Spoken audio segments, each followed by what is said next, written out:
We are going to discuss a little bit about soil on the occasion of the World Soil Day, and it's a very important subject. Each one of us actually is connected with it, and we must be concerned about our soil. So let's know a little bit about soil. First, let's know a little bit about the technical part of soil. When we say soil, it is not just one thing. Soil has different components, and therefore we will try to understand in any book. They will give you this diagram of a triangle, which is telling you there are three components in soil: sand, silt, and clay. Sand, as we know, is coarse particles, large particles. Silt is intermediate size, and clay is very fine particles, the ones which can float in water for a long time and takes a long time to settle because they are very fine particles. Okay. So a soil should contain all three in proper proportion, and that is what this diagram tells us. Like a good soil should have a good amount of silt, considerable amount of sand, but very little clay. So these percentages will tell you that about 40% or so sand, and about 60% or so silt, and maybe about 10 to 20%. This is the number may not add to 100 because I am telling you the range. And if you add them within that range, then it forms what is called loam, which is a optimum soil for cultivation of plants, whether it is in agriculture or whether it is in pots or in garden. But these three components in proper quantity will form a good soil. So this is regarding the physical, the texture part of soil. But the chemical properties of soil are also very important. And that is the first we will consider is the pH of soil. pH indicates whether the soil is whether it is acidic or neutral or alkaline. So pH has a scale starting from 1 to 14. And pH 1 and 14 chemicals only exist in laboratories, but the central point, which is pH 7, is what is called neutral pH, and that means it is neither acidic nor alkaline. And the soils which are appropriate for growing plants, they are in the range of about 5.5 to 7.5. So within a very narrow range, plants can grow. And this pH has to be adjusted by supplying certain treatments or supplying some specific chemicals so that it comes within that range. And also, of course, the chemical composition, that is the mineral content and the nutrient content of the soil, is also the important part of soil characteristics. So when the earth formed, there wasn't any soil. The lava like fluid that was there at that time, it solidified, forming rocks, and these rocks started wearing out, and the loose particles they formed the basis. And when the life on earth began, organic matter got mixed with it, and that's how the soil that we see today has been formed. So we can see that here we have some examples of, this is a kind of hard rock formed from solidification of lava, and you can see it breaks into pieces and it forms these angular pieces which are very irregular, and these pieces keep breaking into smaller and smaller fragments and become very fine particles. At the same time, they can be withered by movement against each other in, let us say, a stream of water, or by sand moving against them, and they wear out, and that's why they look roundish. Where have the angles gone? All that material has been worn out and it has formed fine particles, and these fine particles then make the soil. There is another kind of rock which is also a basis for forming of soil, but this is soft rock. This is called murum.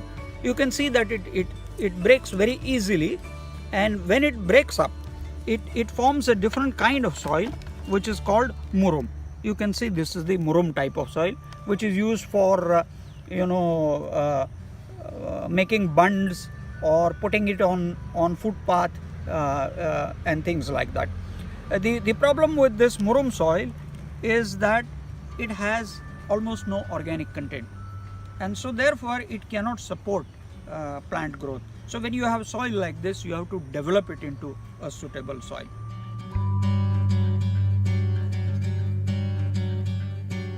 Okay. So when rock breaks into pieces, it forms what is called a gravel-like mixture. Okay. So there are different types of size shapes, but these are very large pieces, and this is not suitable for growing most of the plants. Some very few plants can grow in such condition because it doesn't have water holding capacity and it doesn't have organic content, which are very important. So when this breaks down further into finer particles, it makes what is called sandy soil. So this is what is called sandy soil, and this is called sand, and this sand cannot hold water for a long time. If you irrigate it, water will just flow out in short time. Also, it contains very little organic matter. But when you go to a little finer particles of sand, then it becomes a sandy soil. You can see that it is highly porous, and if you irrigate it often and if you provide fertilizer or manure, then this can be used for agriculture. This can be used for cultivation of plants. Specific type plants can be grown. But as we saw in the diagram, a soil which has good amount of silt, which is finer particles, good amount of sand also, and little bit of clay, then this comes close to our definition of loam, which is a sort of balanced soil from the point of view. So this has good water holding capacity, good aeration, and therefore this is a good soil for cultivation. When the clay percentage increases, then it starts forming sticky lumps. You can see that this is lumpy, and when it hardens, when the water is removed, it dries up, it forms big lumps like this, and therefore the roots get damaged when soil starts drying like this. So this has a large water holding capacity, and it may contain good amount of organic matter, but it doesn't provide sufficient aeration. And when there is too much of clay, then you can see that it looks altogether different. It will not allow water to percolate through. It will hold water for very long time, a huge water holding capacity, but it just doesn't provide any aeration. So in clay, very few types of plants can grow, and therefore you can see that the whole range, from starting from gravel to clay, there is a whole range, and the optimum type is something which provides support for the roots, provides water holding capacity, and supplies minerals.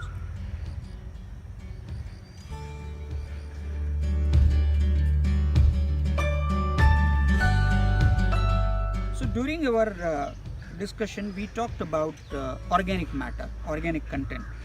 Now, organic content is a very important part of soil. As we said, that the sand or the murum doesn't have organic content, and therefore they are not very well suited for cultivation of plants. So organic matters comes from, let us say dried leaves. So in nature, the dried leaves, they fall off and they slowly start deteriorating because of the action of weather, because of the action of water, and because of the action of microbes. They turn into half degraded, nearly completely degraded, and then fully degraded matter, which becomes finer pieces, and it contains some of the minerals and some organic material, such as it forms something called humus, and this humus it's more like a sponge. So it has good water holding capacity. It also binds to certain minerals, and these minerals are then slowly released, or they're taken by the roots of the plants. And when they are rather rigidly bound, then some microbes can be used to act on these bonds, and these microbes will release those minerals, and they will be made available to the plants. So therefore, organic matter is a very crucial part of soil used for cultivation, and microbes also have an important role to convert the organic matter into a manure, and also releasing the bound nutrients that are present in the humus or in the soil particles. What then is a perfect soil for, say, home plants? In what different range of soil and manure that you just showed us? Yes, as we said, in technical language, it should be called a loam, and depending upon which plants you grow, so it can be a sandy loam or it can be a loam. But a soil should have good drainage capacity. That means water must not be accumulated. We must remember that plants don't necessarily require liquid water. There are only aquatic plants which require liquid water. Most of the plants can take water which is bound to the soil particles. So it should have good drainage capacity. It should have balanced amount of silt, clay and sand, and should have about 3 to 6% of organic matter. So that is a good soil. It should be blackish in color, or sometimes what is called poita. Poita is a soil with a good drainage, and that is reddish in color. But the important component, important characteristic of it is that it provides aeration. Manure, anyway, most people do put manure. So what becomes important is that there should be natural ability to drain, which that soil provides.